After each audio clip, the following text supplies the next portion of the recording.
আসসালামু আলাইকুম, welcome back to my channel. আমি লাবণ্য বলছি চুয়াডাঙ্গা থেকে। আমার আরও একটা নতুন ভিডিও দেখার জন্য সবাইকে আমন্ত্রণ জানাচ্ছি। আজকে আমি নিয়ে এসেছি আটা দিয়ে কালাজাম মিষ্টি। তো আটা দিয়ে এত সুন্দর কালাজাম মিষ্টি তৈরি করা যায়, তাহলে দুধ দিয়ে ছানা দিয়ে বানানোর কী প্রয়োজন। তো দেখেন আমি কত সুন্দর করে আটা দিয়ে পারফেক্টভাবে কালাজাম মিষ্টি তৈরি করেছি। তো দেখেন কি কি লেগেছে আমার কালাজাম তৈরি করার জন্য।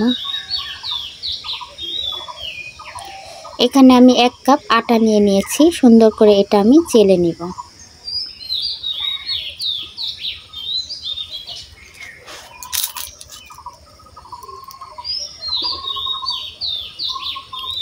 তো আমি সুন্দর করে চেলে নিয়েছি। এখন এর ভিতরে 1 চা চামচ গুঁড়ো দুধ,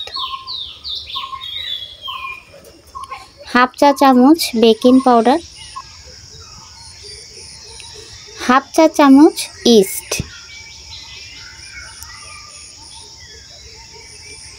পরিমাণ মতো একটু সয়াবিন তেল দিয়ে দিলাম। যদি কারো ঘি থাকে তাহলে ঘি ব্যবহার করতে পারেন, তাহলে আরও বেশি সুন্দর হয়।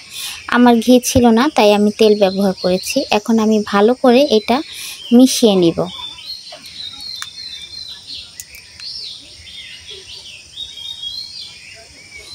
আমি এর ভিতরে একটু চকলেট ফ্লেভার ভ্যানিলা এসেন্স দিয়ে দিব, যাতে একটু গ্রান আসে, খুব ভালো লাগে। কারণ আটা দিয়ে বানানো তো মিষ্টিটা, যাতে আটার গন্ধটা না আসে, তাই আমি একটু ভ্যানিলা এসেন্স ব্যবহার করেছি। আবার সুন্দর করে মেখে নেব।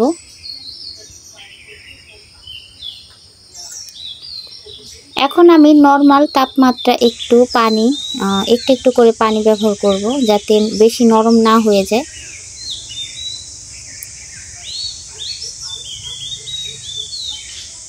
সুন্দর করে এইভাবে মেখে একটা ডো বানিয়ে নিব।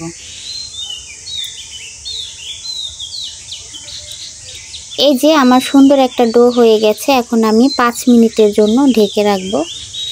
5 মিনিট হয়ে গেছে। এখন আমি মিষ্টি বানানোর জন্য সুন্দর একটা গোল গোল করে শেপ দিয়ে নেব।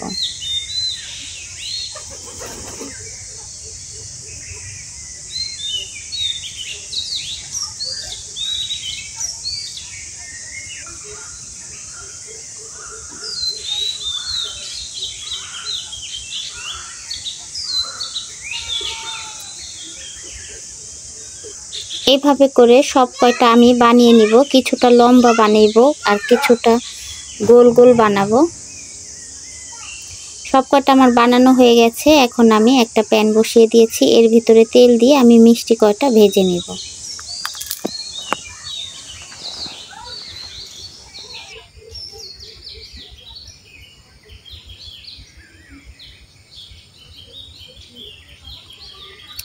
তেলটা গরম হয়ে গেছে। এখন আমি মিষ্টিগুলো দিয়ে দিব।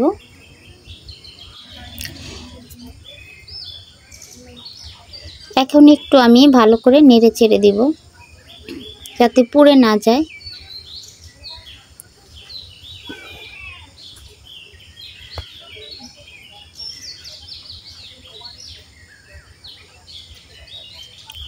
সুন্দর করে আমি লালচে করে ভেজে নিব।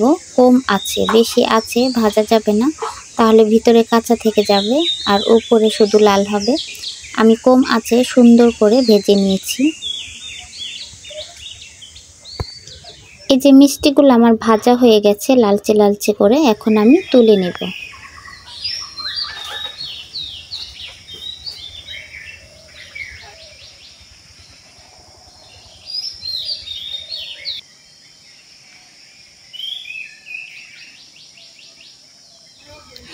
এখন আমি একটা চুলাতে প্যান বসিয়ে দিয়েছি। এর ভিতরে আমি 1/2 কেজি পানি দিয়ে দিব।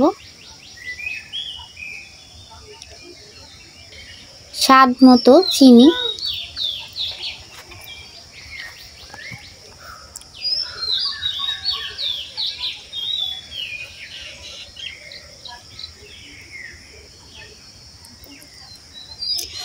এখন আমার পানিটা বলক চলে আসছে।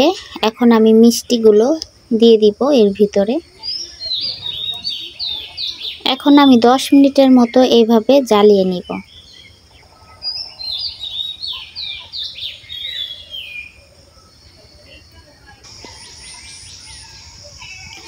আমি 2টা এলাচ দিয়ে দিলাম যাতে একটু গ্রান আসে।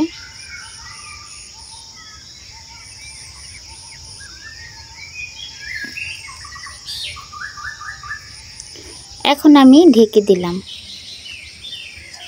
তো 10 মিনিট পর এই যে দেখেন আমার কালাজাম মিষ্টিটা তৈরি হয়ে গেছে। এখন আমি একটু ঢেকে রেখে দিব, তাহলে একদম নরম তুলতুলে হয়ে যাবে। তো আমার ভিডিওটা আজকের মতো এতটুকু। আল্লাহ হাফেজ।